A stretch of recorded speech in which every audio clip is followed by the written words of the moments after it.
Bien, bonjour à tous. Bienvenue à cette table ronde organisée par l'ADAMI aujourd'hui. Je suis Bruno Bouteleux. Je suis le directeur général de l'ADAMI. Et voilà, nous avons choisi d'organiser cette table ronde portant sur la question du rapport du théâtre et peut-être au-delà de ça du spectacle vivant, avec cette problématique qu'on a du mal à qualifier parce qu'on en parlait tout à l'heure. Parler de diversité, c'est une chose, alors c'est probablement le terme le plus communément accepté, mais il fait débat. Parler d'inclusion est également un terme qui fait débat, mais le sujet, c'est bien malgré tout celui-là, celui de finalement la représentation de la société française ou au-delà d'ailleurs, telle qu'elle est composée aujourd'hui dans les théâtres et sur les scènes des théâtres, et au-delà, à l'écran des cinémas ou encore sur les scènes musicales. Alors je ne sais pas si vous avez vu la couverture de Télérama la semaine dernière, c'est Roche Dizem qui dit je suis à l'écran, je suis passé de dealer à président.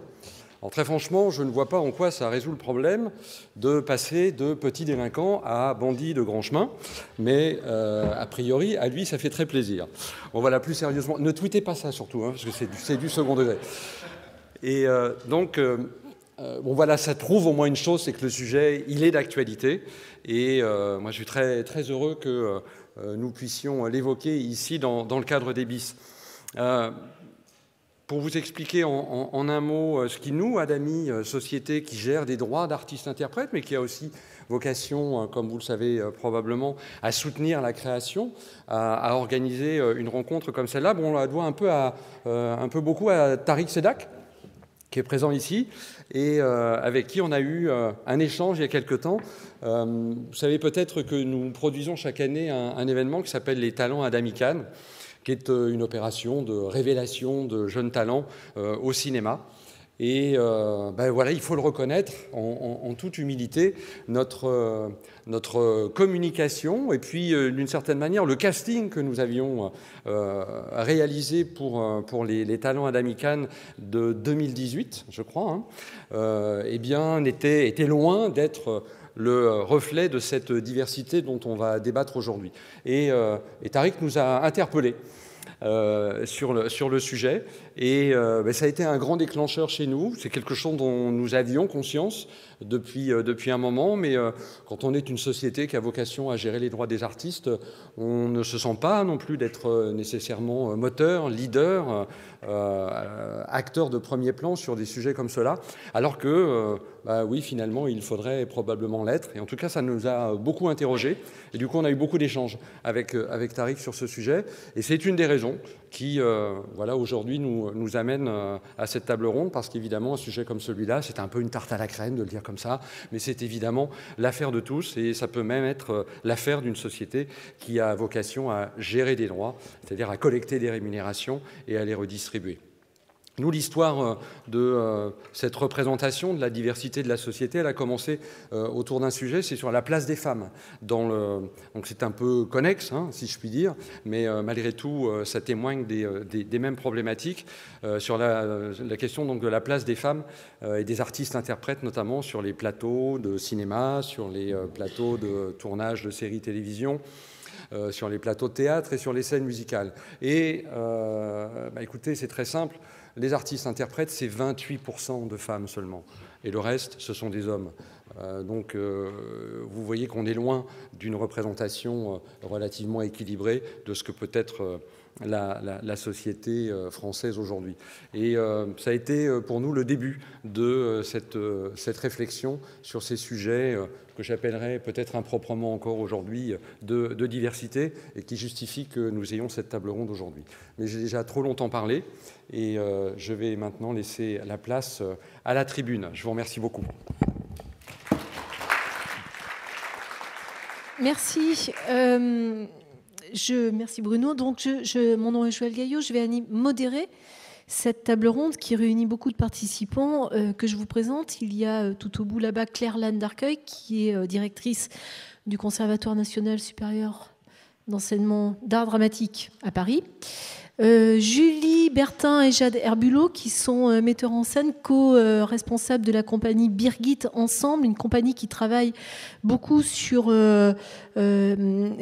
l'histoire, histoire française, histoire de l'Europe, plaies du monde qui ne sont pas résorbées. Elles ont travaillé sur la guerre d'Algérie, sur Sarajevo, sur l'édification du mur de Berlin. Donc elles sont vraiment dans une approche mémorielle, mais en même temps tout à fait présente de ce que ces conflits ont pu laisser comme trace dans notre monde aujourd'hui. À côté Adama Diop, qui est acteur, qui est passé par le conservatoire, comme Julie et Jade d'ailleurs, qui a beaucoup joué avec Julien Gosselin, qui vient de jouer avec Franck Castor, qui va rejouer très bientôt à Rennes avec Arthur Nosicial dans un texte de Pascal Rambert, à ses côtés donc Tariq Seda, dont vous a parlé Bruno, qui était directeur du Jamel Comedy Club, qui ne l'est plus, qui est donc maintenant en charge de...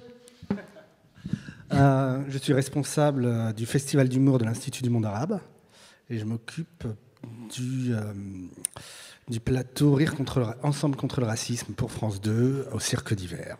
Voilà. Juste à ma droite, Rachel Kahn, qui, vous le savez sans doute, a eu une grande et belle carrière de sportif, qui est derrière elle maintenant, qui aujourd'hui a basculé totalement dans le monde de l'art, qui est écrivain, qui est aussi juriste, qui a travaillé longtemps au cabinet de Jean-Paul Huchon, qui était directeur de la région Île-de-France aux affaires culturelles. Vous étiez, je crois, Rachel ? Conseillère. J'étais sa conseillère technique culture au cabinet. Et Rachel vient d'apprendre qu'elle est nommée directrice de La Place, qui est un lieu à Paris qui s'occupe de hip-hop.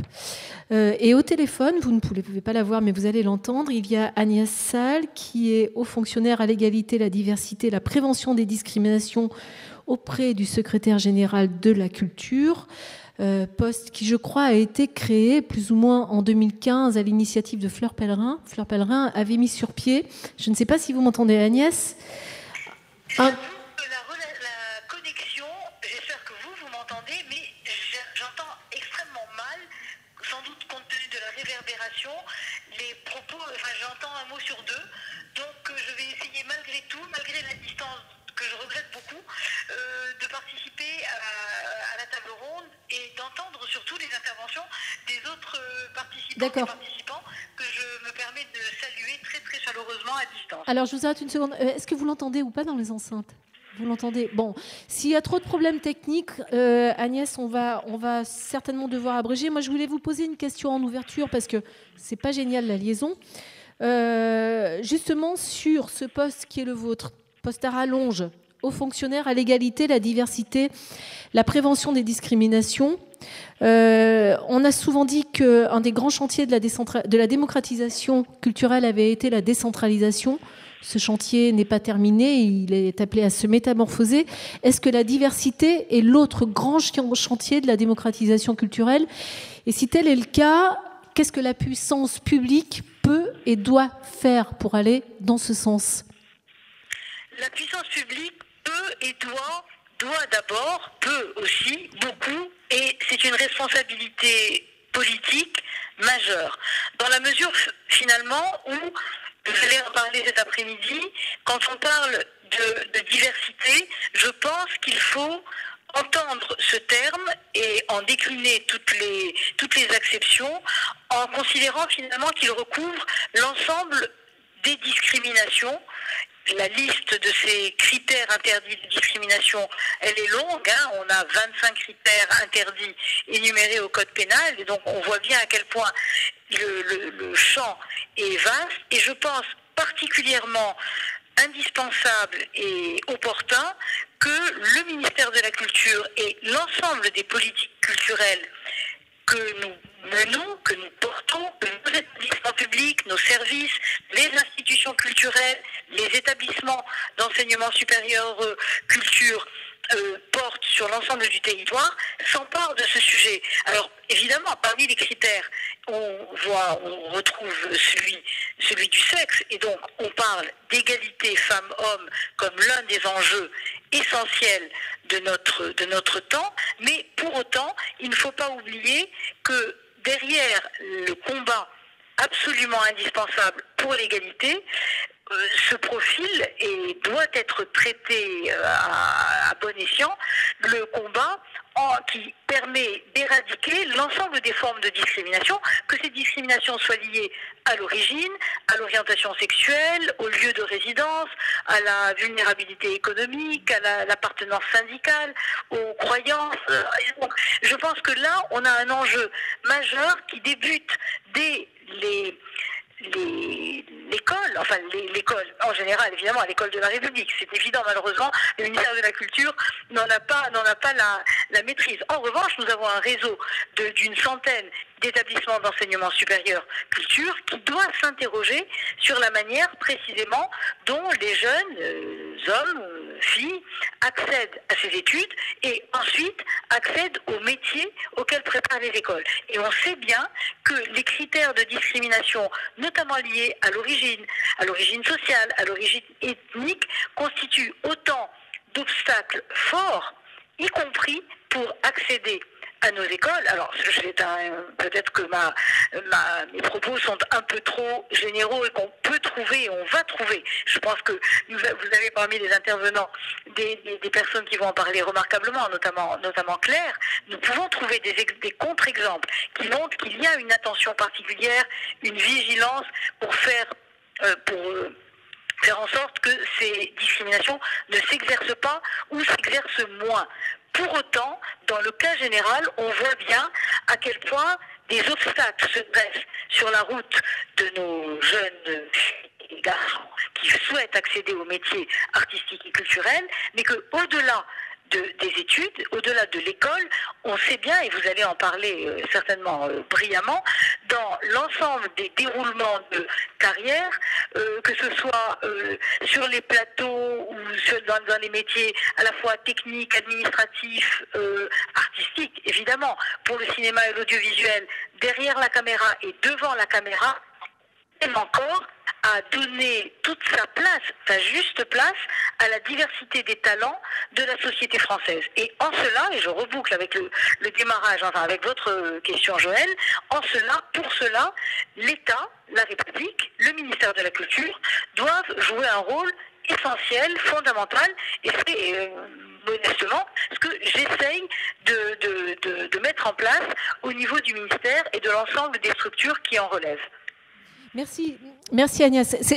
Merci beaucoup pour cette intervention qu'on va peut-être pour l'instant limiter parce que c'est vraiment pas génial la connexion au téléphone. Et je voudrais me tourner vers vos camarades qui sont en plateau avec nous pour leur revenir sur ce mot de diversité. Agnès Saal disait il y a 25 critères pour dire aujourd'hui ce que c'est que la diversité. Je voudrais savoir, vous, qu'est-ce que vous mettez derrière ce mot diversité ? Parce que selon celui qui prononce le mot diversité, le sens n'est sans doute pas le même.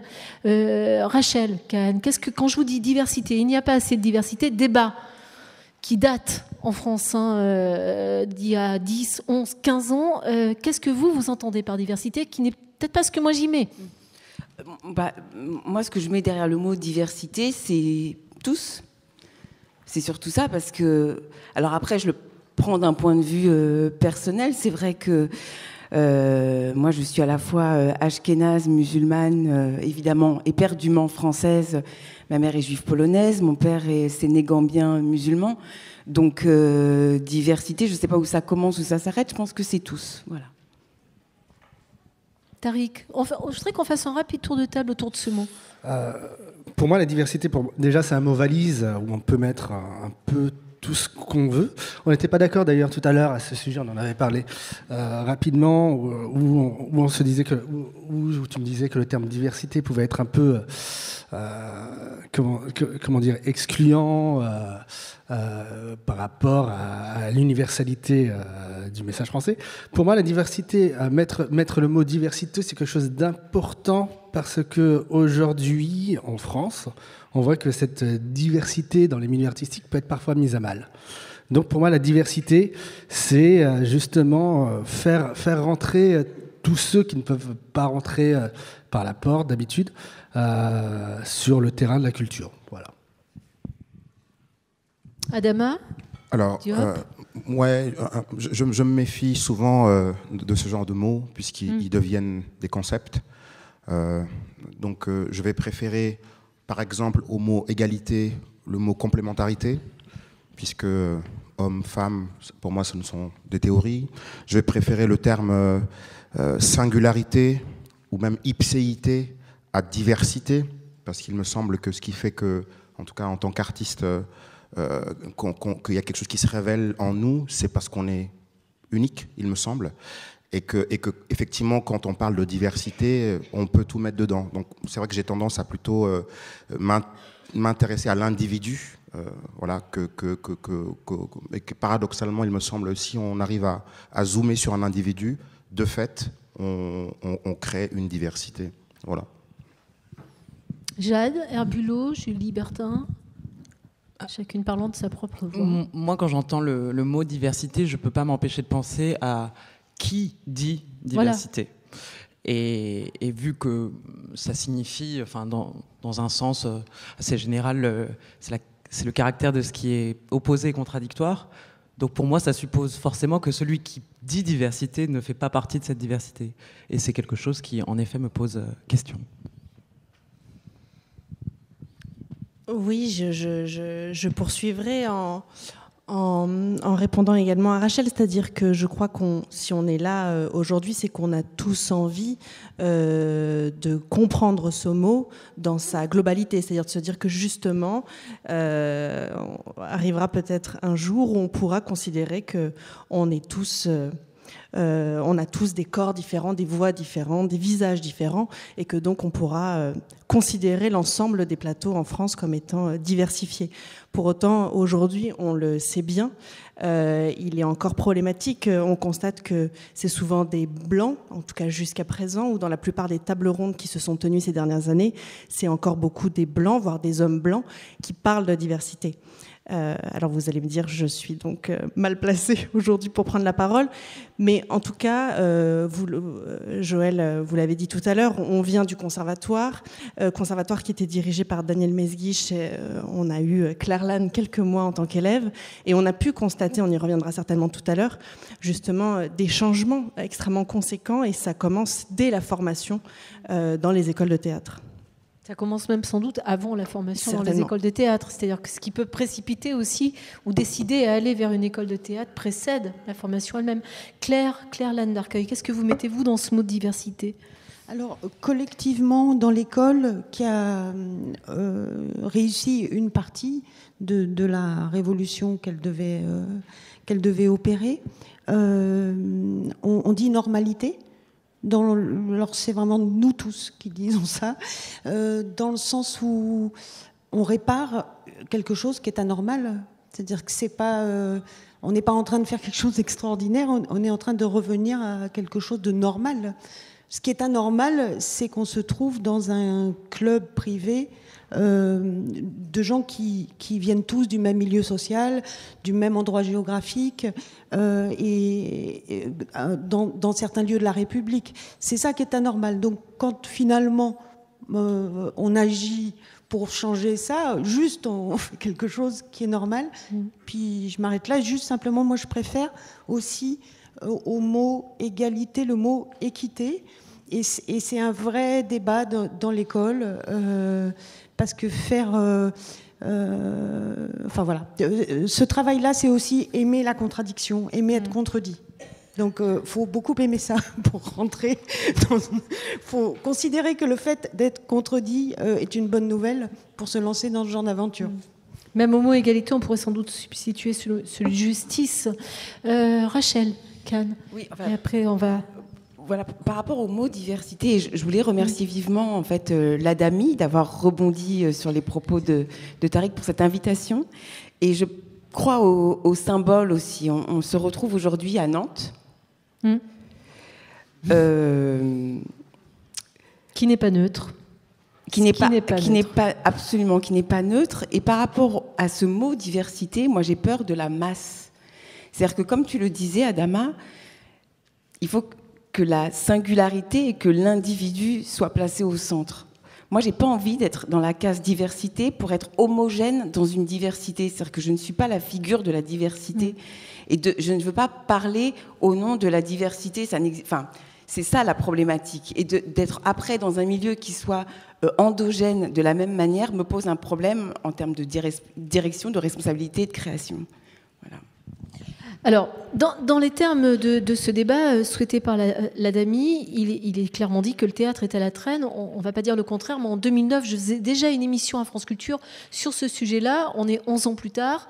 La question, elle se pose encore, ce qui veut dire qu'elle a encore des raisons d'être posée. Et moi, forcément, ça me choque, étant quelqu'un du théâtre, observant le théâtre. Je me dis, mais qu'est-ce qui se passe sur le plateau de théâtre, sur les plateaux de théâtre, dans les enceintes de théâtre, qui sont des lieux de parole, de prise de parole, d'échange de pensée, de circulation de la pensée, d'agora. Pourquoi est-ce qu'au théâtre, il y a encore peut-être une force d'inertie, voire même une force d'opposition à ce que les plateaux s'ouvrent, à ce qu'ils soient traversés par ce qui sans doute est la société française? Est-ce que vous avez la réponse à ce qui pour moi est une contradiction, une énigme en tout cas, si pas une contradiction?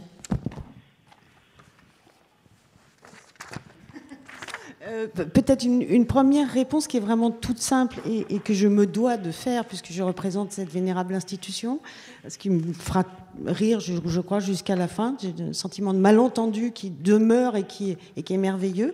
C'est le répertoire.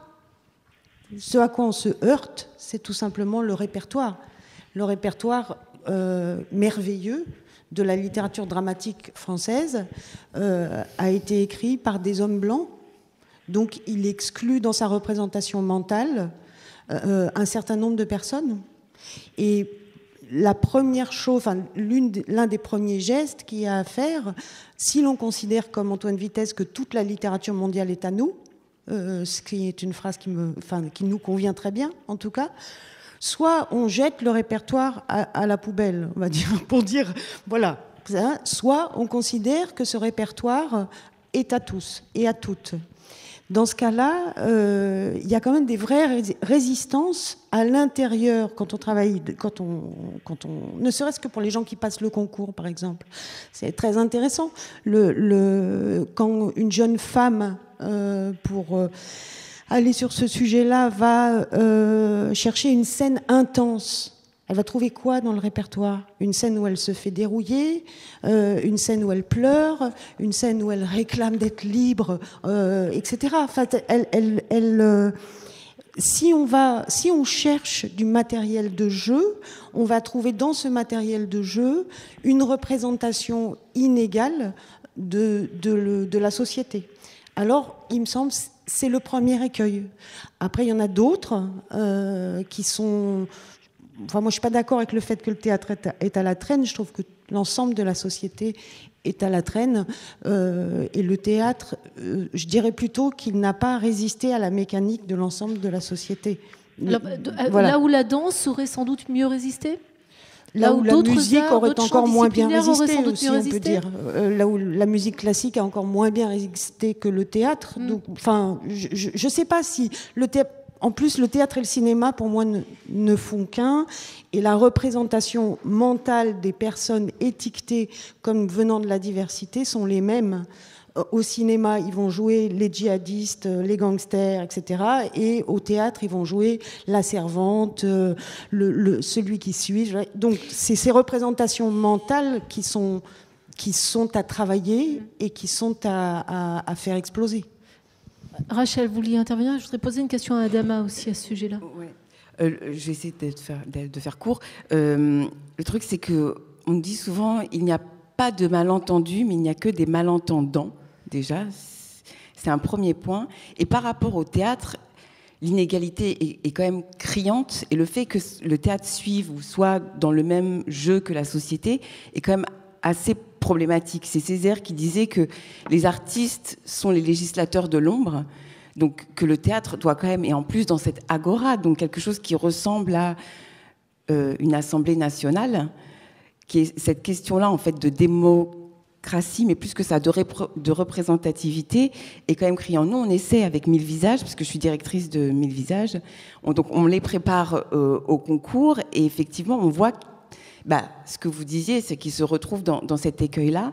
Mais on arrive avec de la volonté à travailler, notamment avec Emmanuel de Marcy-Motta au Théâtre de la Ville, de les faire rentrer dans ces écrins-là de représentativité nationale.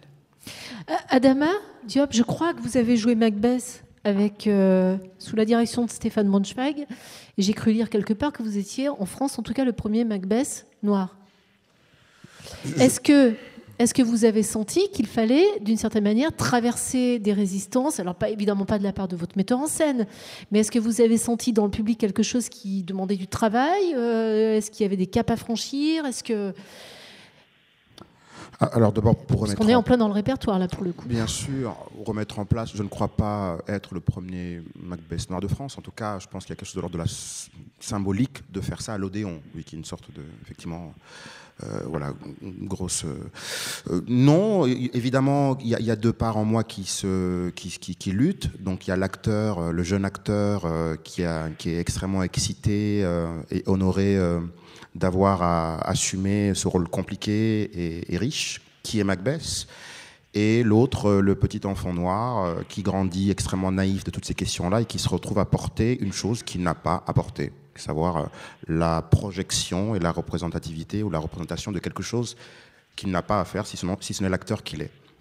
Après, je pense que ce qui est compliqué au théâtre, d'où son origine d'ailleurs, cette histoire de catharsis, cette histoire, je pense qu'il y a toujours le théâtre a toujours un statut particulier. C'est-à-dire qu'en fait, il vient heurter le réel, il vient heurter le présent. Moi je vois par exemple parfois quand on joue sur scène, des adolescents qui voient une scène de nu ou une scène d'amour au cinéma, il n'y a aucun problème. Alors là, on peut voir plein de choses. Et au théâtre, un homme et une femme, des gens s'embrassent, ça devient quelque chose qui devient énorme. Donc je pense qu'effectivement, il y a quelque chose de l'ordre du réel, du présent, qui se passe sous nos yeux, qui fait qu'effectivement, il y a quelque chose où on ne peut pas se détourner. Il n'y a pas d'écran. Il n'y a pas d'écran. Ce qu'on voit là, il existe, c'est vrai. Donc je pense que le fait, effectivement... alors oui, c'est problématique, puisque... j'ai dû croiser des gens après Macbeth qui me disent « Ah, vraiment, Othello, c'était magnifique ». Ok, presque, c'était pas loin. Donc voilà, on se rend compte qu'il y a des choses, il y a des barrières, il y a des clichés, il y a des choses dont on a besoin de se laver, il y a des choses qui sont profondément ancrées. Donc ouais, c'est long, et je pense qu'effectivement, peut-être que le théâtre a cette vertu-là, et en tout cas, malgré on va dire, cette responsabilité-là de devoir... se laver de tout ce passé, historique évidemment, et politique aussi, et de clichés pour beaucoup. Mais elle est intéressante, cette question du répertoire qui est amenée par Claire Lannes d'Arcueil. Moi, je pense que je voudrais qu'on poursuive un tout petit peu sur le sujet. Je voudrais vous entendre aussi, Tariq Sedak, sur la question, parce que, au fond, si on radicalise, je vais volontairement à l'extrême bout du curseur, je place le curseur tout au bout clair, si on radicalise la chose, on peut dire que le répertoire aujourd'hui, il n'est pas démocratique. Il lutte même contre la démocratisation. Donc le travail qui est fait par vous, Tariq Sedak, avec les formes qui sont les vôtres, le Jamel Comedy Club, les vidéos sur YouTube, les sketchs d'une nature d'écriture différente, ou le travail que vous faites aussi, Julie et Jade, c'est-à-dire qui est ultra contemporain, c'est vous qui l'écrivez aujourd'hui dans votre temps présent, ça c'est de la démocratie. Ce serait de la démocratie. Oui, c'est intéressant. À bas le répertoire. Allez jusqu'à là.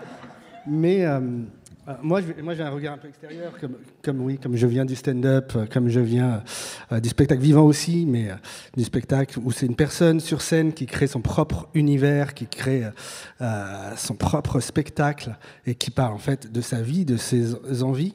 Il n'y a pas cette question du répertoire chez nous, qui est totalement absente. Après, en parallèle, je pense que aujourd'hui, la question du répertoire est un peu une excuse. Parce que déjà, aujourd'hui, dans ce monde divers dans lequel on vit, on peut très bien, comme tu as fait avec Macbeth, mettre quelqu'un pour le rôle qu'il représente et non pas pour la personnalité, pour sa race ou sa diversité présumée. Donc je trouve que c'est un peu une excuse. Et d'un autre côté, il y a le théâtre moderne, il y a aujourd'hui un théâtre de création qui existe où on pourrait mettre des gens de la diversité. Après, il y a une question d'envie. Pour moi, personnellement, d'un point de vue extérieur, encore une fois, je trouve que le théâtre est l'endroit où il y a le plus de résistance au niveau du changement. Quand on regarde au stand-up, ça fait dans l'humour, dans le one-man show, ces 15 dernières années, il y a eu une explosion au niveau des artistes issus de la diversité. Aujourd'hui, des artistes qui sont en hausse, ce sont des Fari, ce sont des Donnell Jacksman, ce sont des Bounaïmin, donc qui représentent toute la culture de la France. Il y a aussi des Roman Fressinet, etc. Et au cinéma, on voit de plus en plus, là on parlait tout à l'heure de Télérama justement, où il disait avant je jouais des rôles de... Roche Dizem, oui, qui disait je jouais les rôles de gangster et maintenant de trafiquant de drogue et aujourd'hui je suis président. Donc il y a un changement qui est lent, mais il y a un changement qui existe. Oui, oui. Et aujourd'hui, d'un point de vue extérieur, encore une fois, parce que je ne viens pas du théâtre, j'ai l'impression que le théâtre est encore le seul lieu culturel où il n'y a pas... ce changement, où il n'y a pas cette évolution, où on essaie, où c'est une évolution dans les mots, une évolution dans les débats, ou si on parle à quelqu'un qui vient du théâtre et te dira oui, bien sûr, il faut changer, il faut plus d'égalité, il faut plus de diversité dans le théâtre, mais qu'il y a toujours derrière ce oui, mais le répertoire, oui, mais le rôle ne correspond pas, oui, mais il n'y a pas assez, aussi, oui, ça c'est une excuse qui revient souvent, il n'y a pas assez d'acteurs qui sont reconnus, qui ont travaillé, qu'on peut mettre sur les plateaux. Il faut aussi peut-être se poser la question de pourquoi il n'y a pas assez d'acteurs issus de la diversité qui viennent dans les écoles, qui prennent le courage d'ouvrir cette porte, de s'asseoir dans un univers qui leur est étranger, peut-être un petit peu opposé. Voilà. Julie et Jade, et puis évidemment Claire, vous sollicitera également sur cette question. Julie. Oui, je crois que c'est d'autant plus hypocrite de s'abriter derrière des questions d'emploi ou de répertoire que le théâtre, par définition, est le lieu de la performance, en tout cas une dimension performative, c'est-à-dire que on peut décider de dire cet acteur jouera une femme, cette femme jouera cet homme politique. C'est quelque chose, c'est en tout cas nous l'astuce, la forme de résistance qu'on a trouvée dans Jade et moi dans notre façon d'écrire et de mettre en scène, parce que on est parti du constat au conservatoire que dans les scènes de répertoire, comme le disait Claire, il n'y avait de place pour les femmes que dans la sphère familiale, intime. Donc, une fois qu'on avait pleuré beaucoup sur scène, qu'est-ce qu'on pouvait faire, qu'est-ce qu'on pouvait dire ? Il se trouve que Jade et moi, on était passionnés par les questions politiques, entre autres, et on s'est dit, très bien, dans ces cas-là, on va s'emparer de faits historiques. Il se trouve que c'est les hommes qui ont fait, soi-disant, l'histoire. Eh bien, alors, très bien, on va les incarner. Soi-disant, hein. Et Dominique Strauss-Kahn sera incarné par une actrice appelée Éléonore Arnault. Et jamais personne ne s'est levé dans la salle pour nous dire, pardon, excusez-moi, mais là, on n'y croit pas.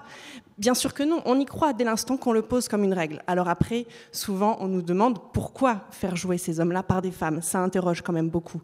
Mais il n'empêche que le théâtre est fait de cette illusion-là. Et bien souvent, on se dit, oui, mais au cinéma, c'est quand même plus compliqué parce qu'il y a un réalisme qui résiste.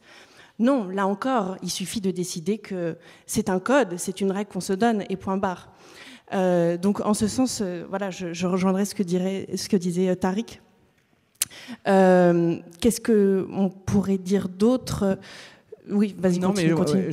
Et moi, je prolongerais ce que disait Adama, c'est-à-dire qu'en tant que metteuse en scène, on sent aussi qu'on a une responsabilité dans la fabrication d'un imaginaire, dans la fabrication d'images, dans la fabrication de ce que représente un corps, et que ça, on l'a compris. Mais je me demande aussi si c'est pas une question... C'est compliqué de parler de génération, mais parce que là, on parle de théâtres nationaux, on parle de CDN. Nous, autour de nous, les metteurs en scène, acteurs de notre âge, j'ai l'impression beaucoup moins de problèmes avec ça. Je pense à Pauline Bale, par exemple. Moi-même, en sortant du conservatoire, j'ai joué Hector dans une adaptation de l'Iliade. Et ça ne posait ni problème à la metteuse en scène qui, derrière ça, ne construisait pas non plus un discours qui était une manière, d'essayer de résoudre cette question de la diversité. Ça n'était même pas posé comme ça. La question de l'universalité était posée. Et c'est exactement... nous, par exemple, il a fallu qu'on remplace un acteur. Un acteur grand blond, on l'a remplacé par un acteur grand noir. Bon, mais c'était parce que c'était la personnalité... c'était une personnalité qu'on recherchait. Donc je crois qu'à nos âges, voilà, nous on a une trentaine d'années, en tout cas, le rapport au répertoire, le rapport de quel corps joue quel rôle est beaucoup moins, enfin en tout cas on ne se dissimule pas derrière un discours qui voudrait dire oui, mais c'est quand même compliqué parce que Scapin quand même. Mais que ça bouge, ça c'est certain que ça bouge dans les lieux qui sont les vôtres. Que ça bouge dans votre génération, c'est vrai aussi. Après, Adama me faisait très justement remarquer, c'est l'Odéon, donc on a repéré qu'Adama Diop jouait Macbeth parce que c'était l'institution et que c'est vrai que le symbolique, il est toujours très puissant et on en est encore à avoir besoin de ce symbolique. C'est important également. Claire, est-ce que ça s'est bien passé, cette normalisation à l'intérieur du conservatoire ? 50-50, je dirais 50% de bonheur absolu. Et je voulais revenir sur deux choses que je trouvais très intéressantes dans ce que vous disiez tous les deux. L'une, c'est que la conséquence immédiate de cette révolution absolument naturelle, c'est le fait qu'il n'y ait pas de chapelle. C'est-à-dire qu'il n'y ait pas une manière de faire du théâtre.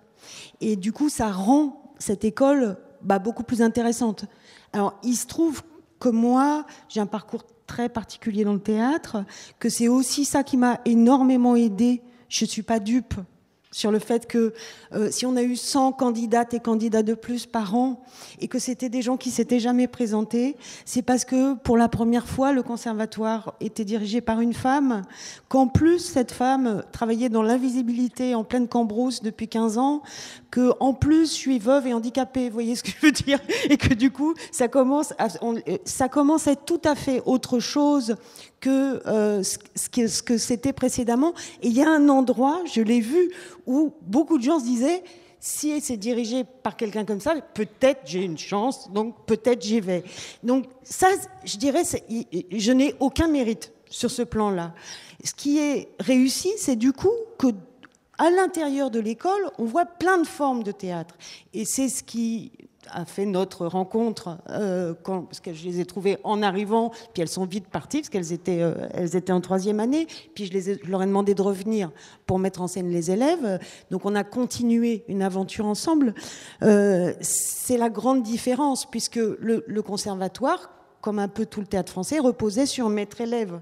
C'est-à-dire, regarde ce que je fais, et fais pareil, et tout ira bien. À partir du moment où on est sur un rapport d'égalité horizontale et où on s'enrichit l'un l'autre, il y a de la place pour tout le monde, on va dire. Et même, c'est pas seulement qu'il y a de la place, c'est qu'on a envie. Donc ce bonheur-là, artistique, pédagogique, je crois qu'on l'a réussi, je crois qu'on en est heureux, et on traverse aussi le conflit culturel, c'est-à-dire le moment où, alors il y a des promotions là en ce moment où les gens sont parfaitement heureux ensemble, et il y a des promotions où c'est conflictuel. Ce conflit-là, c'est la vie. Ce que je veux dire, c'est que l'une des raisons pour lesquelles on est dans un monde tellement anormal, c'est d'appeler violence ce qui ne l'est pas. C'est-à-dire le fait que des gens soient en colère parce que depuis le début, ils se battent. C'est normal. On ne peut pas leur demander tout d'un coup d'être tranquille, lisse, calme. Et évidemment que cette colère-là, elle doit trouver sa forme artistique, à mon sens. Je ne dis pas qu'elle soit facile à vivre, mais en tout cas, je pense d'avoir peur de la colère. Moi, la colère est un moteur assez fantastique chez chacun de nous. On le sait dans la vie. Je veux dire, il y a l'amour qui nous fait nous lever et soulever les montagnes, et il y a la colère. Et cette colère, elle donne des formes artistiques extraordinaires, et elle nous réveille. Et tout ça vient quand même du fait, et j'arrête, c'est que moi je ne vais pas au théâtre depuis longtemps, parce que je m'y ennuie profondément, depuis très longtemps. Mm-hmm. Et donc c'est quand même cet ennui profond qui a fait que je me suis demandé pourquoi je m'ennuyais, que quand je suis dans une salle où une seule partie de la société est représentée, ça m'émeut toujours de le dire, mais je me demande ce que je fais là. Oui. Mmh. Je n'ai rien à faire là. Mmh. Je ne comprends pas où je suis. Vous voyez ? Pas dans le monde. Ça me choque à un endroit de ma personne. C'est-à-dire, j'aime tellement cet art qu'on va dans n'importe quel théâtre à Paris, on s'assied, on se dit, barre-toi. Attends 10 ans que ce soit normal. Peut-être ça serait la chose à faire. Normal, ce serait que ce soit joyeux, que ce soit... Voilà.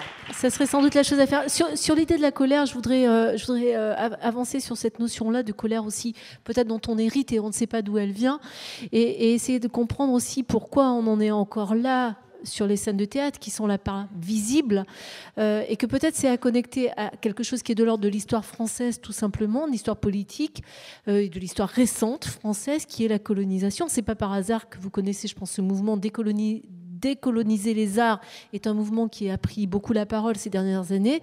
Il faut décoloniser les imaginaires, nos imaginaires. Il faut aussi décoloniser ce qu'il y a à décoloniser en France. Est-ce qu'on en a fini avec la colonisation? Est-ce qu'on en a fini avec la guerre d'Algérie? Il y a beaucoup de spectacles qui sont joués ces derniers temps. Julie et Jade, vous êtes aux Premières Loges, vous en avez créé un sur la guerre d'Algérie, les traces qu'elle a laissées en France, les plaies qui ne sont pas refermées, cette impensée qui n'est toujours pas pensée. Et tant qu'on n'est pas sorti de là, est-ce qu'on pourra tranquillement demain parler de la diversité en sachant qu'elle est actée, que sur les plateaux, il y a autant d'Arabes que de Noirs, que de Blancs, que d'Asiatiques, on n'y est pas. Adama Diop, et peut-être Tariq aussi, on ne vous a pas beaucoup entendu.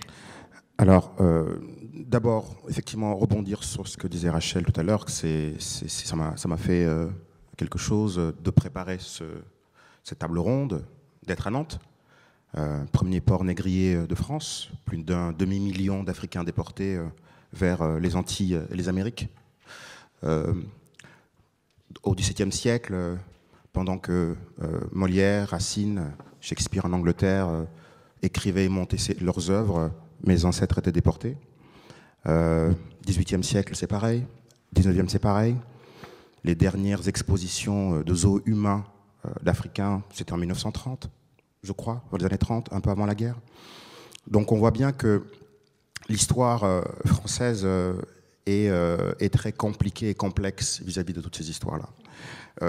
Donc oui, l'histoire française est complexe, la réalité française est riche, et il faudrait juste commencer un petit peu à sortir de ce, je dirais, conservatisme français, qui serait de correspondre à une certaine image de la France qui, en fait, n'existe pas.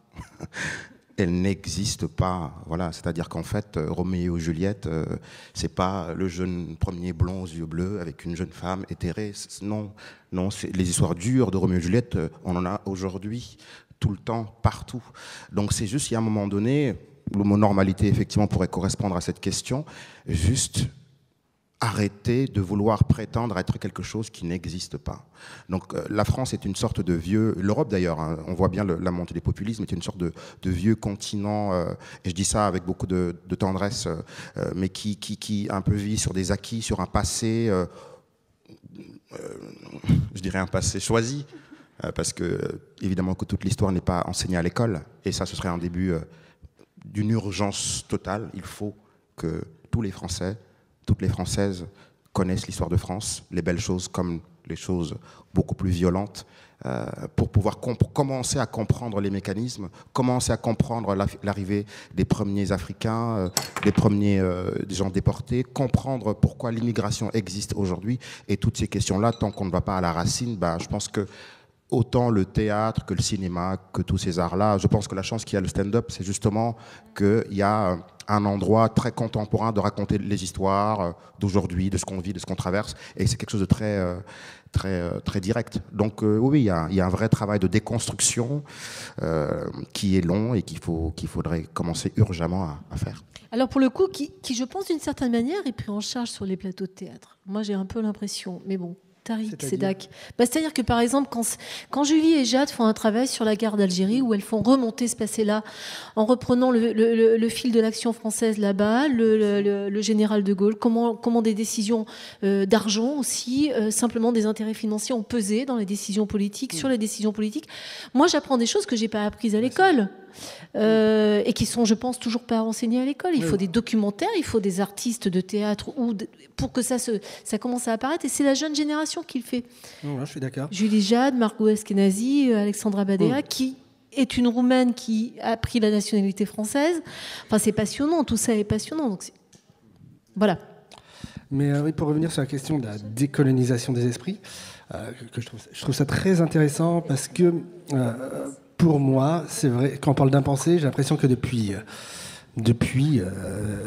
l'arrivée de l'immigration venue d'Algérie, après la colonisation, en France, et ça a été une politique qui a été reprise aussi bien par la droite que par la gauche, mais beaucoup par la gauche, il y a eu un côté très paternaliste d'infantilisation de ces gens venus d'ailleurs, qu'on a mis dans des cités, à qui on a donné, on leur dit, oh écoutez, les pauvres, vous souffrez, restez dans votre coin, on vous donne un ballon de foot, on vous donne un ballon de basket, l'art c'est pas pour vous, tout ça c'est pas pour vous, vos parents ils sont venus pour reconstruire la France, donc la culture, et ce côté, en fait, ce mélange de paternalisme et de mépris a créé une génération qui peut-être a eu plus de mal à aller vers les arts, a eu plus de mal à se dire je vais aller vers le théâtre, je vais aller vers ces cinémas, vers ces choses qui ne me ressemblent pas et qui ne veulent pas de moi, qui ne me reconnaissent pas en tant que participant au roman national.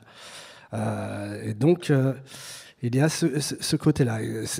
Et là, je parle encore de ma paroisse, du stand-up.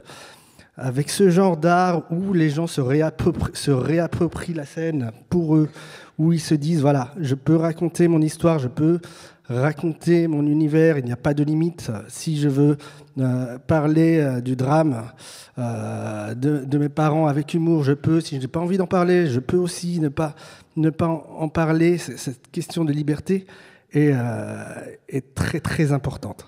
Et donc, et peut-être qu'au théâtre, en tout cas là dans la nouvelle génération, il y a ça, mais les jeunes issus de l'immigration ne se reconnaissaient pas. Ils ne se reconnaissaient pas, ils étaient exclus de ce roman-là.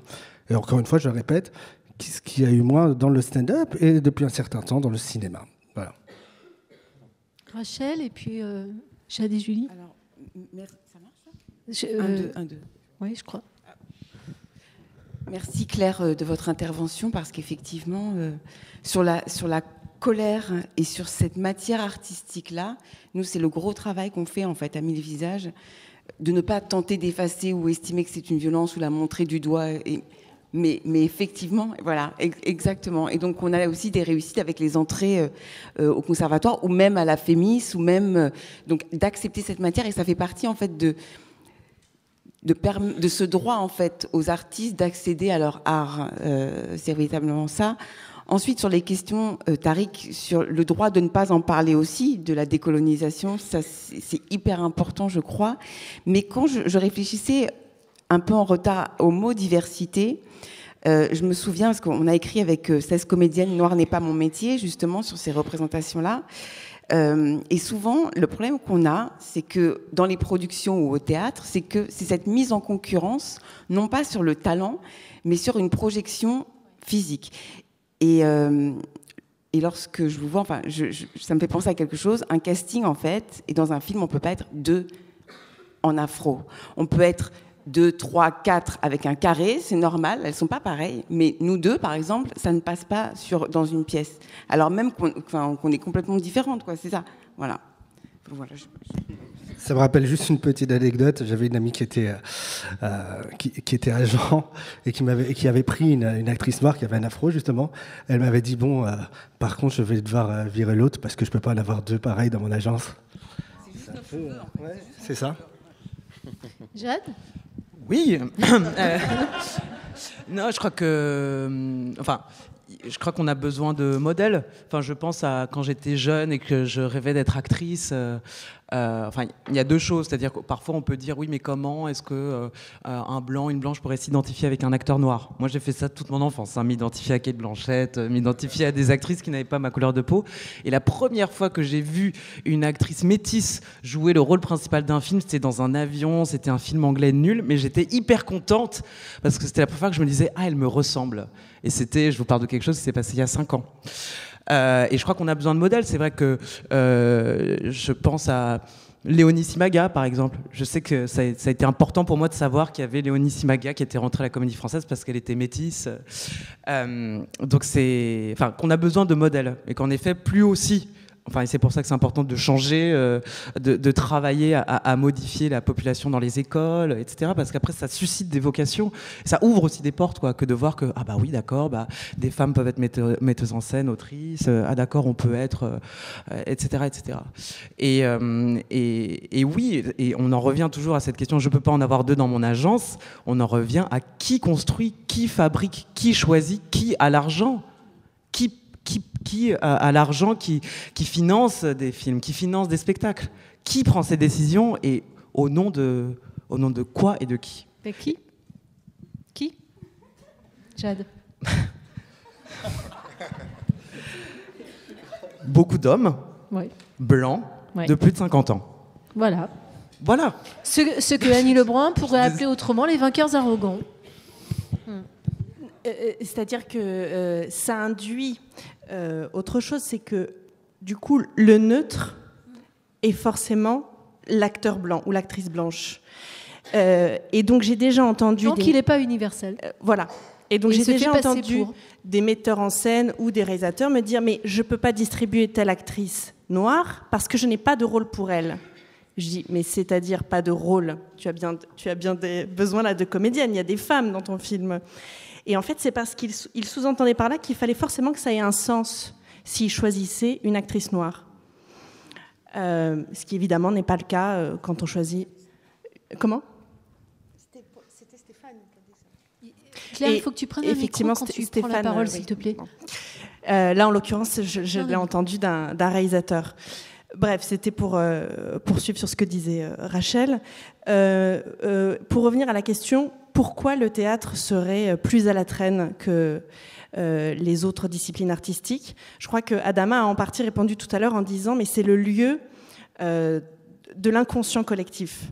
Et c'est vrai que ce qu'on remarque, Jade et moi, en mettant en scène justement certains événements, certaines périodes de l'histoire française ou européenne qui ont été jusqu'à présent impensées. On essaie de le faire très, très humblement, mais en tout cas en essayant de revenir sur ces périodes-là qui sont effacées des livres d'histoire, des livres scolaires. Et on se rend bien compte que le théâtre, évidemment, tire sa force de cette catharsis, de la puissance du langage, de la présence des corps qui nous heurtent, comme tu le disais tout à l'heure, quand on voit des acteurs sur un plateau. Mais le théâtre tire aussi son impuissance de cette force-là, c'est-à-dire que parce que les spectateurs sont heurtés, quelque part, à un moment, on sent bien qu'on vient déranger, on vient agiter quelque chose qui... chez certaines personnes est trop dérangeant. C'est-à-dire qu'on le voit quand nous, on tente de mettre en scène le général de Gaulle et qu'on fait rire avec ce personnage, ça dérange encore certains milieux, car oui, c'est encore le milieu, en tout cas les salles de théâtre dites institutionnelles en France sont fréquentées par des bourgeois.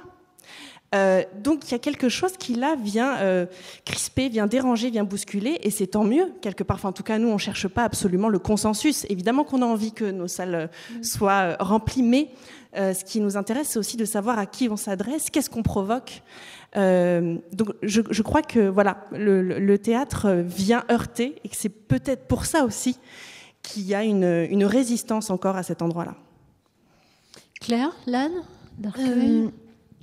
Je voulais évoquer un exemple. En fait, ça se bouscule parce que depuis 6 ans, on en parlait tout à l'heure toutes les deux, après la première année, j'ai refusé de participer à des colloques sur cette question. Voilà, parce qu'en fait, je me suis aperçue que ça ne faisait que du mal aux élèves qui, du coup, doutaient de leur légitimité. Et que je préférais agir que parler sur cette question. Ce qui faisait de moi une bonne blanche, on va dire, le fait d'en parler, de faire de la pub autour de ça, ça me mettait dans une position qui était fausse. Et il y a une histoire, j'y pensais tout à l'heure quand tu parlais d'un élève que j'ai adoré, qui venait de chez vous, qui s'appelle Souleymane, et qui a traversé l'école avec bonheur et malheur. Alors c'était vraiment, ça a vraiment été très contrasté pour lui, mais il y a eu un moment merveilleux qu'il a beaucoup raconté, dont je me permets de le raconter, parce qu'il l'a beaucoup raconté dans les journaux, etc. Et j'adore ce moment. C'est le moment où je l'ai convoqué pour le virer. parce qu'il n'était pas là, et voilà, il était souvent absent, et donc je le convoque et je lui dis que j'en ai marre, quoi. Enfin, voilà, que c'est une école publique, que ça coûte énormément d'argent, qu'il se moque de moi et que je vais le virer. Et il a eu un sourire d'apaisement absolu, et il me dit « Ah, mais je suis donc rentrée pour de bonnes raisons. » Et il est resté. C'est-à-dire là, on a refait un contrat. J'ai dit, bon, à partir de cette certitude que vous avez maintenant, est-ce qu'on pourrait... Et c'est vrai ça a été une belle histoire, lui et nous, dans cette école. Donc je voulais juste... Parce que cette histoire de légitimité...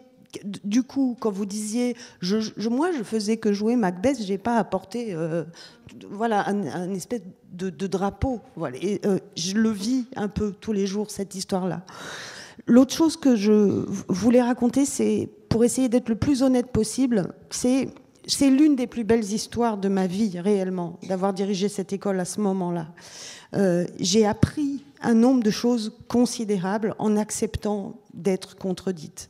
Quand on se lance dans cette aventure, il faut juste savoir, quand on veut faire bouger une institution qui existe depuis 1784, selon des modes de représentation établis. C'est pour ça que j'ai parlé en tout premier lieu du répertoire et de tous les fantômes qui habitent ce théâtre-là. Dans un premier temps, il faut accepter qu'on va se faire engueuler de tous les côtés, en réalité, de tous les côtés. Et que ce n'est qu'en agissant, ce n'est qu'en une fois réellement le visage de l'école transformé et le théâtre qu'on produit du coup transformé, que là commence à se trouver du bonheur.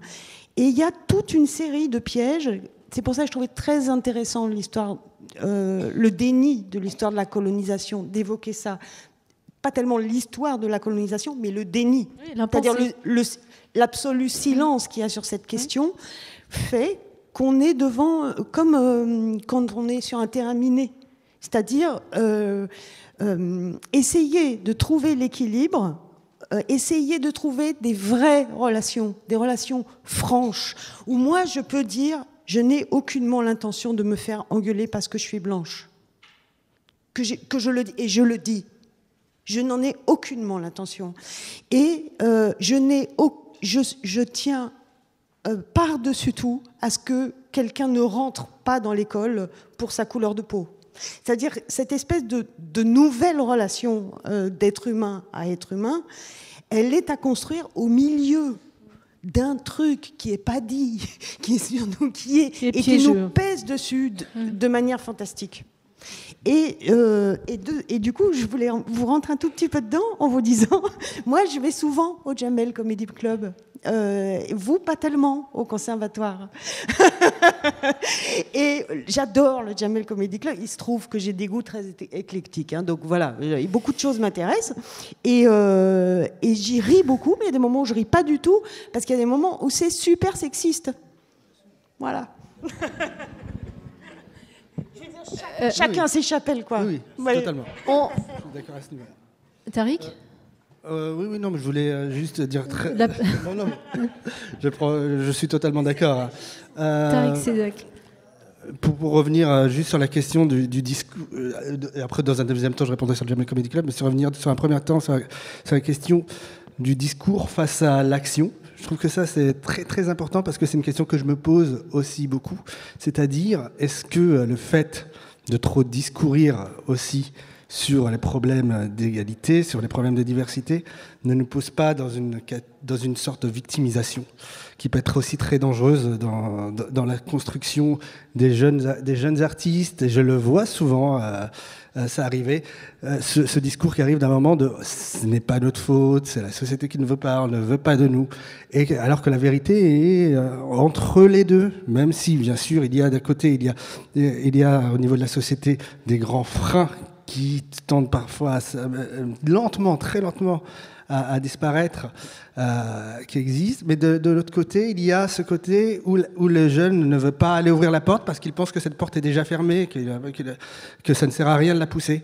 Donc c'est vrai qu'il y a ce danger du discours. Mais en même temps, le discours est important parce que si on ne se parle pas, si on ne, comme tu dis, si on ne se rentre pas dedans dans des moments, si on ne dit pas ce qui nous oppose, dans un discours qui doit être d'écoute aussi, de vrai d'écoute, eh ben on a ce risque de ne plus s'entendre et de rester aussi dans cet univers. Voilà, c'est compliqué. J'ai pas la solution du tout à ce niveau-là, hein, mais voilà. Sinon, oui, pour revenir au Jamel Comedy Club, qu'est-ce que je veux dire ?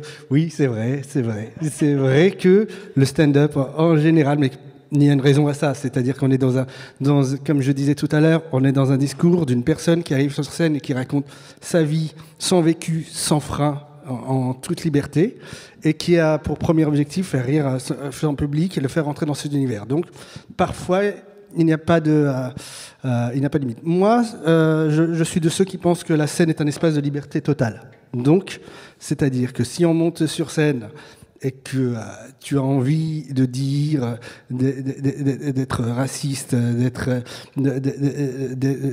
contre le féminisme, de quoi que ce soit, à partir du moment où tu assumes ton point de vue et que tu vas arrière la salle, tu as le droit de le dire. Par contre, la salle en face a le droit de te juger en retour et te dire que ce que tu fais, c'est de la merde. La liberté d'expression, ça va dans les deux sens, et a le droit aussi de ne pas venir voir tes spectacles. Moi, je suis à ce niveau-là totalement ouvert. Par contre, c'est vrai que parfois au Jamel Comedy Club, il y a trop de ce discours-là sexiste qui apparaît, que c'est vrai qu'il y a aussi un effort à faire à ce niveau-là, mais dans l'humour en général, parce que l'humour est un milieu très, très, très, très masculin. Masculin, sexiste, où les femmes ont du mal à rentrer, sont parfois mal acceptées. Du mal écrit mal, quoi. Oui. Rachel Kahn. Vous aviez parlé de Souleymane. Nous, c'est un élément essentiel en fait dans la formation de 1000 visages. En fait, 1000 visages, on les prépare aussi au concours d'entrée au conservatoire. Et en fait, ce qui se passe, c'est que maintenant, c'est lui qui intervient pour les plus jeunes. Et c'est ça qui est magnifique en fait, c'est que il a pris après et il revient pour redonner en fait aux plus jeunes. Ce que j'aurais aimé souligner sur les questions de diversité et de représentativité aussi, c'est parce qu'on essaye, nous, peut-être de rentrer dans des dispositifs ou dans des cases, d'être soutenus, de rentrer dans des rôles et des choses comme ça. Là où je pense que l'Europe doit aussi bouger, c'est dans cette créolisation de l'artiste, dans cette interdisciplinarité. Chez les gens qui sont assez mélangés et de manière visible, en général, on fait beaucoup de choses. Mais en fait, c'est que le prolongement de nos racines, en fait. C'est-à-dire que moi, je les vois avec les jeunes de 1000 visages, ils savent chanter, ils savent danser. Ils savent chanter, danser, jouer. Enfin, ils sont vraiment alors on va dire entre guillemets, vraiment culturels et surtout multidisciplinaires dans la création, une capacité d'adaptabilité. Et ça serait intéressant aussi. Alors, l'ADAMI qui est transversale puisse le prendre en considération, mais que par exemple dans les domaines du cinéma, mais de l'art en général, dans les soutiens publics, que cette transversalité aussi soit reconnue parce que c'est une vraie valeur ajoutée. Je voudrais pas qu'on arrête cette table ronde qui s'achemine vers ces dernières minutes avant d'ouvrir la question au public, enfin les questions au public ou les remarques, sans parler d'un point qui me paraît extrêmement important qu'on n'a pas abordé, qui est ce qu'on appelle l'appropriation culturelle, phénomène qui nous arrive en partie des États-Unis et qui est peut-être la réponse à, d'une certaine manière, en tout cas l'effet boomerang inverse de ce que vous pointiez tout à l'heure, Rachel, quand vous disiez avoir participé à l'écriture de ce livre collectif « Noir n'est pas mon métier ». L'assignation identitaire est insupportable, mais par ailleurs, il y a aujourd'hui ce phénomène d'appropriation culturelle qui fait que sont interdits de prise de parole sur un phénomène communautaire, un phénomène identitaire, un phénomène racial, un phénomène culturel, un fait ne serait-ce que physique. Toute personne qui n'est pas concernée par ça, au point qu'aux États-Unis, il y a aujourd'hui ce qu'on appelle les sensitive writers, qui sont des relecteurs de manuscrits, qui relisent les manuscrits, les romans, les essais, les documents, notamment, et aussi les romans, oui, j'insiste. Quand, par exemple, quelqu'un décide d'écrire sur... si aujourd'hui, quelqu'un décidait d'écrire sur la vie d'une Corésienne et qu'il ne soit pas corésien, aux États-Unis, il y aurait une Corésienne, si c'est une Corésienne dans le livre, qui relit et qui dit si oui ou non ça convient. Donc on a franchi un cap là qui va sans doute pas tarder à débarquer en France, avec l'histoire de Kanata et de Robert Lepage.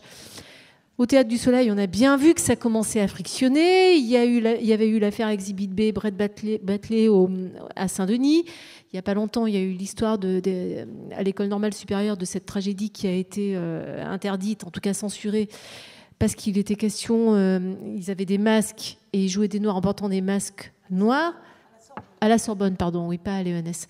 Qu'est-ce qu'on fait avec ça ? Qu'est-ce qu'on fait avec l'appropriation culturelle qui, ça n'engage que moi, et pour moi, très menaçante pour toute forme artistique. Sans doute nécessaire, mais en tout cas, probablement un vrai danger pour l'art. Rachel. Il me vient en tête les mots de Romain Gary dans Chien blanc, qui en parle très bien en ironisant justement sur les communautés afro-américaines qui criaient au secours. Il y a un réel danger. Donc ça voudrait dire en fait que Spielberg n'aurait pas pu réaliser Couleur pourpre, qui était pour l'époque assez magnifique. Je suis très mal à l'aise avec cette question, d'autant qu'on n'est pas du tout aux États-Unis, on est vraiment en Europe. Ça serait bien d'avoir dans son cœur l'Europe et l'histoire européenne et notre récit européen, parce que justement, les gens qui défendent la réappropriation culturelle réapproprient le récit américain. Donc c'est assez antinomique, en fait. Quand on parle d'afro-descendants ou de je sais pas quoi, en fait, ça c'est vraiment propre aux États-Unis. Moi, je ne suis pas afro-descendante, je suis européenne et africaine. C'est-à-dire que quand je retourne en Afrique, je sais où est ma famille, quoi. Voilà. Donc effectivement, si on a eu des cousins et des gens sur notre territoire qui ont été mis en esclavage, certes, mais on sait d'où on vient, contrairement aux Afro-Américains ou aux Antillais qui ont été déportés.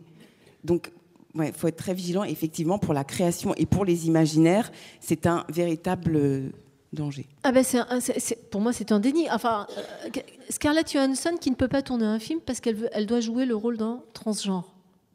Alors évidemment, et c'est normal. En même temps, ça s'entend. Les transgenres disent, il y a des acteurs transgenres qui disent, mais pourquoi demander à Scarlett Johansson de jouer ce rôle-là ? Elle ne jouera pas le rôle. Donc ça veut dire qu'on ne peut pas jouer Hamlet ? Très franchement, moi je ne sais pas ce que vous en pensez. Moi je ne sais pas comment on peut se situer par rapport à tout ça. C'est très compliqué. Pareil, là j'ai pas de réponse claire à donner à ce sujet. Pour moi, en fait, il y a deux choses. Premièrement, c'est vrai que l'appropriation culturelle, pour moi, c'est la suite d'un certain puritanisme américain qui existait depuis longtemps, qui est inscrit dans la culture américaine, du politiquement correct, il ne faut pas dire certaines choses, il ne faut pas blesser certaines personnes, mais en même temps, il faut faire une différence pour moi entre appropriation culturelle et appréciation culturelle. C'est-à-dire que le problème à la base de l'appropriation culturelle, c'était de dire on ne peut pas s'approprier une culture, par exemple un blanc qui va jouer, comme à l'époque dans les films des années 30, un noir en se mettant du rouge à lèvres et des palmes pour faire rire le public, juste pour se moquer, pour rire ou pour prendre quelque chose d'assez négatif d'une culture. Et par contre, appréciation culturelle, c'est-à-dire que si vous travaillez sur un sujet autour de la diversité, si vous travaillez, si vous écrivez un livre, si vous faites un film comme La Couleur pourpre, par exemple, de Spielberg, vous vous intéressez véritablement à la culture, vous essayez de la défendre, et je pense que là, il y a un mélange qui est en train de se faire, qui vient des États-Unis, qui vient de ce puritanisme qui mélange tout, qui fait qu'on fait passer d'appropriation, on met tout dans l'appropriation culturelle. C'est-à-dire que quelqu'un qui va écrire, comme vous avez dit, sur l'Afrique ou sur l'esclavage parce qu'il est blanc, il va être interdit d'écrire. Et ça, pour moi, c'est stupide. Mais qui écrit sur des nains et qui n'est pas voilà. Ça se passe. Oui, bien ça sûr. a lieu. Et ça, c'est stupide. Mais par ça contre, a lieu. dire qu'il faut peut-être réfléchir derrière que peut-être il faut savoir ne pas prendre un personnage, par exemple, ça va être bien, je vais mettre un jeune de banlieue, j'ai jamais été en banlieue et je vais lui faire dire wesh, j'y va, comment ça va la famille, parce que j'ai vu ça dans un autre film à la télé. Qu'on se dise peut-être qu'il faudrait réfléchir et peut-être qu'il y a quelque chose à faire à ce niveau de travail, c'est peut-être pas une mauvaise chose. Mais comme je dis, c'est compliqué, j'ai pas de réponse précise à ce sujet-là. Mais on peut aussi avoir des questions et pas de réponse, c'est plutôt sain. Adama, Claire, et puis après on va peut-être essayer, sauf si Julie et Jade veulent intervenir sur le sujet, de laisser la parole au public. C'est un sujet complexe, vraiment complexe. Encore une fois, je vais dissocier l'artiste que j'essaie d'être en me disant que effectivement, j'ai la possibilité d'interpréter tout ce qu'on me propose si ça m'intéresse. Et de l'autre côté, on ne peut pas brûler les étapes.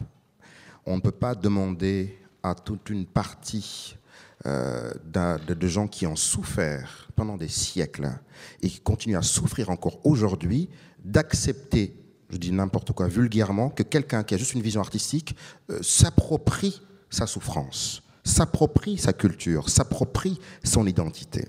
Donc on voit bien que c'est symptomatique du manque de dialogue qu'il y a absolument dans nos sociétés.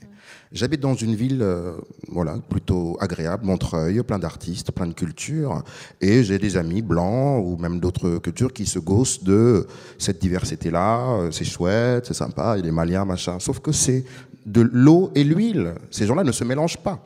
Alors on a beau être là, se lever le matin, voir un petit Malien qui va au travail, puis moi, mais en fait, il n'y a pas de dialogue. Ils ne connaissent pas l'histoire de ce jeune. Ils ne connaissent pas. Donc on ne peut pas aujourd'hui juste effectivement s'indigner. Et je suis en plus en partie d'accord avec ça, qu'on devrait pouvoir, moi par exemple, je suis touché par le combat des femmes, me dire tiens, je vais monter un spectacle là-dessus, et pas que les femmes viennent me dire mais écoute, t'es un homme, t'as pas le droit de le faire. Évidemment. Et à la fois, je pense profondément que si je fais un travail de recherche, d'accompagnement, de m'intéresser profondément aux femmes, je pense qu'elles ne viendront pas me le reprocher. Si un homme profondément ou une femme s'intéresse à quelque chose et invite, il faut donner la possibilité aux gens de raconter leurs propres histoires. Si ça existe, je pense qu'il n'y a pas de problème. Encore une fois, on parlait au déjeuner du film de Ladjili. Ce qui est formidable dans ce film, c'est qu'il sait de quoi il parle. Et il en parle de son point de vue. Et tant qu'il n'y aura pas ce travail-là, il me semble humblement de donner la possibilité aux gens de raconter leur histoire, de les accompagner, qu'il y ait du dialogue, de l'échange. On ne peut pas juste aujourd'hui dire « Ah ouais, je fais ce que je veux ». Non, c'est long, c'est complexe. Il faut soulever les barrières, il faut éduquer les gens, il faut enlever les dénis, il faut parler des souffrances, il faut parler de la violence qu'a été ce pays qu'est la France, des violences qu'il a connues partout dans le monde, ou l'Europe. Et à partir de là, on peut commencer à se comprendre, savoir qui, quelle est ta culture, quelle est la mienne. Ok, je ne savais pas, ok, il y a un dialogue. Mais on ne peut pas juste aujourd'hui se dire « oui, c'est dangereux » et à la fois faire partie de minorités de souffrance, c'est aussi dangereux au quotidien et c'est bien que les gens s'en rendent compte aussi, quoi. Ouais. Claire, assez rapidement, parce que si on veut vraiment... Je vais 10 petites essayer minutes pour le public. C'est un truc qui nous réunit, c'est de trouver cette question complexe. J'ai pas entendu, pardon. Non, je dis, il y a une chose qui nous réunit, c'est de trouver cette question complexe. Moi, elle m'a occupée toute la dernière année. J'ai essayé au moins 20 fois d'écrire sur ce sujet et à chaque fois, j'ai fini par jeter ce que j'avais écrit. J'en suis arrivée à cette conclusion provisoire, on va dire, qui est que faut pas tout mélanger. C'est-à-dire, il me semble que dans les exemples que vous avez donnés, il y a des choses qui sont pour moi de nature très différente. C'est-à-dire, par exemple, le travail d'Ariane Mouchkine, pour moi, est de nature très différente que ce qui s'est passé à la Sorbonne. Donc ça me paraît très important. On ne peut pas... Je fais partie des gens qui n'arrivent pas à placer la liberté de l'artiste au-dessus de tout. Pour moi, ce qui est au-dessus de tout, c'est le respect de l'être humain. Donc la liberté de l'artiste, il y a un moment où je m'en fous. Donc on n'est pas tout à fait d'accord là-dessus. C'est-à-dire que ça dépend dans quel contexte. Je veux dire que Paul Claudel est un auteur parfaitement reconnu, c'est le moins qu'on puisse dire. En 1942, il écrit l'Aude à Pétain. En 1944, il écrit l'Aude au général de Gaulle. Pourquoi on ne le dit pas en même temps qu'on le monte ? Ça n'empêche pas de le monter, mais pourquoi on ne raconte pas toute l'histoire ? Ça m'aide, moi, de le voir dans ce contexte-là. Ariane Mouchkine, je la vois dans un contexte qui a été toute une vie de lutte, toute une vie de combat pour ouvrir les portes et les fenêtres. Dans ce contexte-là, intérieurement, je lui donne, oui, le droit de s'emparer de la phrase que j'ai citée tout à l'heure, toute la littérature mondiale est à moi. Puisque moi, je souhaite que tout le monde puisse un jour jouer Hamlet et jouer tous les grands rôles du répertoire, eh bien, je souhaite que ça aille dans les deux sens. Mais, moi, il y a le mais, on vit dans un contexte en France. Et quand aujourd'hui, on crie contre on dit la liberté du créateur est en danger, de quel créateur ? Celui dont on parle depuis le début. Et c'est ça quand même le problème. C'est-à-dire, on ne va pas tous se mobiliser pour dire que les hommes blancs, pour reprendre la phrase de Jade de 50 ans, sont en danger de ne pas avoir la parole. Il ne faut pas déconner non plus, quoi. Enfin, je veux dire, on ne peut pas se mobiliser sur cette question. Enfin, moi, je ne peux pas. Et du coup, à la Sorbonne, au moment où il y a si peu d'étudiants noirs à la Sorbonne, parmi eux, il y a des étudiants français qui ne sont pas là pour des questions sociales. Il y a des étudiants étrangers qui ne sont pas là parce qu'on est pile au moment où le gouvernement décide d'une augmentation massive des frais. À ce moment-là, faire ce geste-là, c'est utile à qui ? C'est quand même, quoi. C'est-à-dire, à part, effectivement, à provoquer la haine et à provoquer la reformation de clans, ce qu'on disait tout à l'heure, c'est-à-dire on est assez rapide, les uns et les autres, à retourner chez nous et à ressortir les griffes. Tout ce qui aujourd'hui encore, et je ne suis pas non plus pour les bisounours, hein, ce n'est pas ce que je suis en train de dire, mais tout ce qui fait que ça nous resépare de manière violente, c'est quand même une vraie responsabilité. Et moi, ça m'a choqué que ce spectacle ait lieu entouré de CRS, avec le ministre de la Culture et le ministre de l'Enseignement supérieur. Pour moi, c'est extrêmement choquant. Et ça n'a rien à voir avec le travail d'Ariane. C'est là où je trouve qu'il ne faut pas qu'on mette tout dans le même panier. C'était pas Ariane qui faisait la mise en scène, pour que ce soit clair, c'était Robert Lepage qui mettait en scène Kanata, accueilli et soutenu, évidemment, par Ariane Mouchkine. Et le film dont parlait Adama, tu cites jamais le titre, c'est... Les Misérables. Les Misérables. Est-ce que vous avez dans le public, on a un peu débordé, pardon, il reste 10 minutes, si vous souhaitez intervenir, poser des questions ou intervention rapide pour que tout, enfin je veux dire assez condensée pour que tous ceux qui veulent prendre la parole puissent la prendre. Monsieur. Oui, bonjour. Bonjour. En fait, il y a, pour revenir sur la question principale qui est celle du théâtre qui serait à la traîne du point de vue de la diversité, en fait, j'ai trouvé qu'il y avait quelque chose qui était très absent de vos échanges, c'est la question sociale. C'est-à-dire, est-ce que ce retard du théâtre sur la diversité, c'est pas avant tout, il n'a pas avant tout des origines sociales. On disait que c'est un art vu par des bourgeois.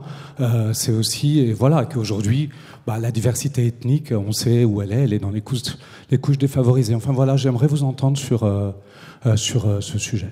Moi, j'ai l'impression que Claire a en partie parlé de ça. On ne l'a pas passé à la trappe. C'est vrai qu'il y a des sujets qu'on n'a pas évoqués, mais je pense que Claire, enfin, si quelqu'un d'autre veut en parler, Rachel, à travers 1000 visages, quand même, vous agissez directement sur ce genre de choses. Donc, mais je ne crois pas que ça a été absent. Enfin, moi, je n'ai pas le sentiment. Qui veut répondre ? Très concret, très court. En fait, pour réussir cette transformation de l'école, il y avait 3 outils. L'information, c'est-à-dire que les gens sachent que c'est une école qui coûte le prix d'une université. Les classes préparatoires gratuites pour tous ceux qui ne peuvent pas payer. Et alors ça, on a été nombreux. Et voilà, là, on a été une armée à en créer. Et puis l'accompagnement une fois dans l'école, c'est-à-dire on a multiplié par 4,5 les aides qui viennent s'ajouter aux bourses. Mais je dirais c'est pour répondre que oui, vous avez bien sûr. Absolument. Comme pour aller au théâtre, enfin, la gratuité ne fait pas venir les couches sociales défavorisées au théâtre. Je trouve que même si ça a été effleuré, je trouve aussi, mais moi j'ai l'impression que c'est absolument primordial et que ça n'a été qu'effleuré. Voilà, c'est ce qui me dérange un peu. Nous, c'est parce qu'en fait, on n'a pas eu le temps, parce qu'on s'est dit tout à l'heure qu'on devait faire cette réunion avec tout le monde jusqu'à 21h, mais effectivement, c'est ce qu'on essaie de faire, c'est ce qu'on fait à Mille Visages. Donc, c'est des jeunes qui vivent en banlieue, mais pas seulement, qui vivent aussi dans les territoires ruraux, dans ces fameux déserts culturels. Donc la formation est gratuite, il n'y a pas de temps de formation. Le minimum, c'est d'avoir jusqu'à moins de 30 ans. Et dans leur cursus, il y a des spectacles prévus pour aller au théâtre à Avignon, dans les différents endroits où ça se passe, quoi. Voilà. Enfin, faire passer l'angoisse du seuil des théâtres. Bonjour à tous, oui, Marie-Pierre Dupagne, je suis créatrice, fondatrice, directrice du Festival Shakespeare de Vincennes. Je voulais juste dire quelques petites choses. Le besoin de modèles, je pense que c'est hyper important. Et vous dites que le théâtre est à la traîne, mais que dire de la musique classique où il n'y a pas un seul musicien et un seul... Et là, je pense que si on avait un chef d'orchestre noir, par exemple, ou quelques musiciens noirs, peut-être que d'autres enfants se diraient « Ah ben tiens, c'est ce que vous disiez, Jade ». Et donc, le modèle est hyper important. Monsieur disait qu'on n'avait pas parlé des barrières sociales. On n'a pas parlé non plus des barrières du handicap. Et là aussi, encore une fois, le modèle est hyper important parce que le jour où on verra un acteur en situation de handicap sur un plateau, les autres se diront « Tiens, peut-être que moi aussi, je peux y aller ». Et je voulais aussi dire qu'on n'a pas beaucoup parlé, vous n'avez pas beaucoup parlé de ce qui se passe au Royaume-Uni, qui est extraordinaire, qui est en tout cas certainement un modèle, qui pourrait nous inspirer. Une chose qui s'est passée en France qui ressemble à ce qui se passe au Royaume-Uni, c'est la mise en scène de Jules César de Shakespeare par Rodolphe Dana à la Comédie Française. Vous le savez peut-être, il y a eu un désir de Rodolphe Dana de mettre en scène 5 hommes, 5 femmes. Parité absolue, c'est un principe, ça s'appelle de l'engagement politique. Il a eu envie de dire, voilà, moi je veux la moitié. Et comment je fais? Parce que dans Jules César, il y a 2 petits rôles de femmes. Et c'est pas grave, Jules César va être joué par une doyenne de la Comédie Française. Et puis Casca va être joué par Et moi j'ai vu ce spectacle, j'ai trouvé ça très très convaincant. Je trouvais que Casca était hyper convaincant et que Jules César était hyper convaincant. Et donc, en Grande-Bretagne, qu'est-ce qui se passe? On fait un choix politique et on se dit, voilà, moi, je suis noire, ou moi, je suis femme, ou si j'ai vraiment pas de bol, je suis une femme noire, et je veux jouer quelque chose, et comment je fais? Et dans ces cas-là, les metteurs en scène disent, je veux donner ces grands rôles à ces grands comédiens.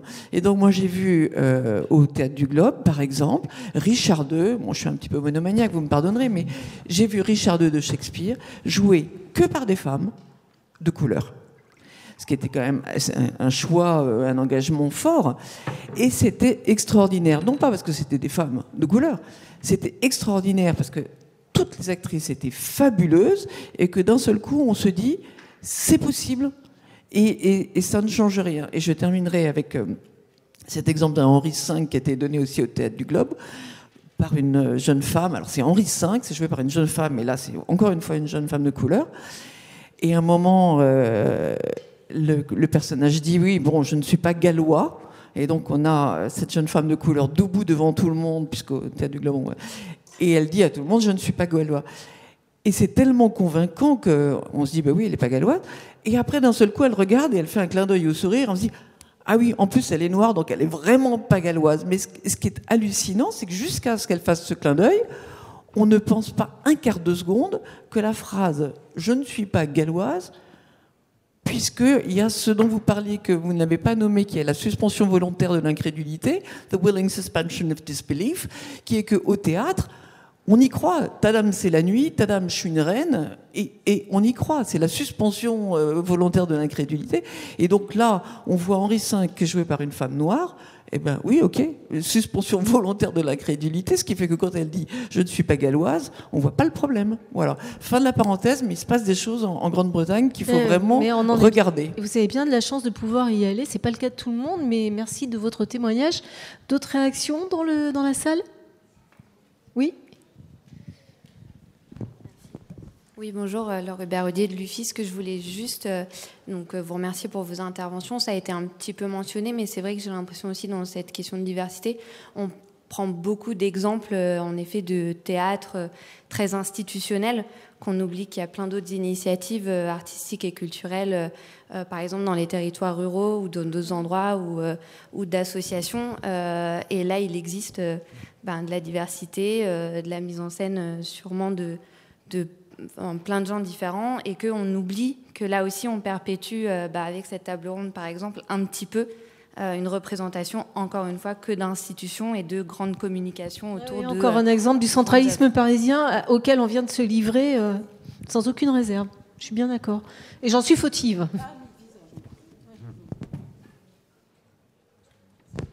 D'autres... Non. Juste, je voulais rebondir sur ce que vous venez de dire. Vous avez absolument raison. Je pense que comment dire, les combats sont multiples. Ce qui est intéressant dans ce débat-là, c'est que c'est pas un débat sur pourquoi il n'y a pas assez de noirs sur les plateaux de théâtre. C'est pourquoi il n'y a pas assez de diversité.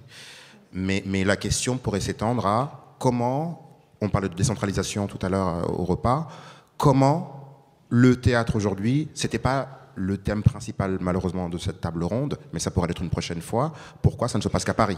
Pourquoi tout est centralisé sur une question parisienne? Et pourquoi le théâtre ne serait le reflet que de penseurs et de... C'est juste, après, le ski valorisé et du ski, bien sûr. Après, voilà, ce genre de débats-là sont tellement rares sur ces sujets-là que c'est déjà une chance de les avoir et de pouvoir communiquer. Mais vous avez raison, ça vaudrait le coup d'aller encore plus loin dans ces genres de questions-là. Une dernière intervention, et après on va devoir, je crois, rendre les micros et quitter la salle. Merci, bonjour Jainaba. Je voulais revenir sur ce que vous aviez dit.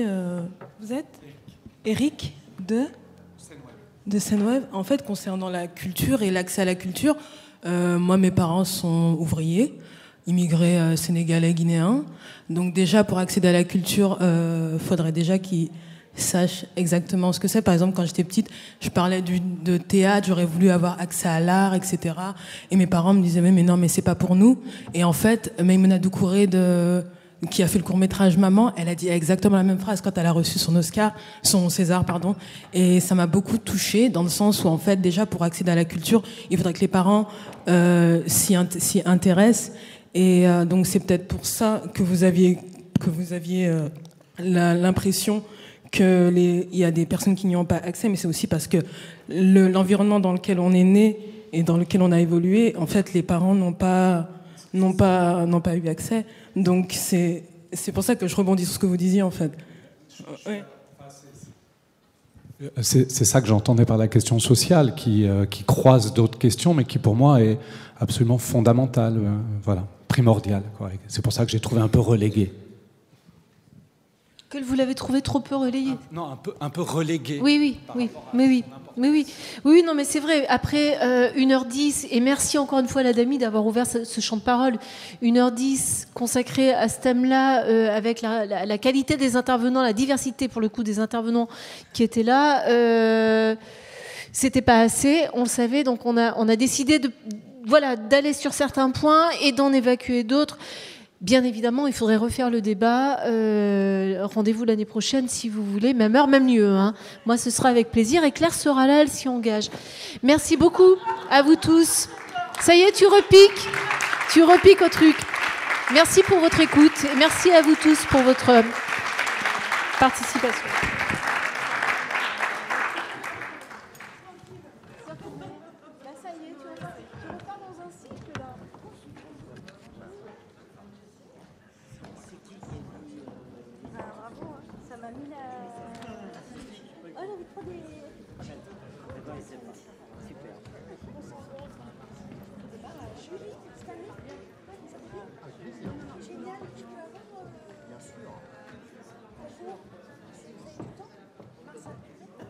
Non.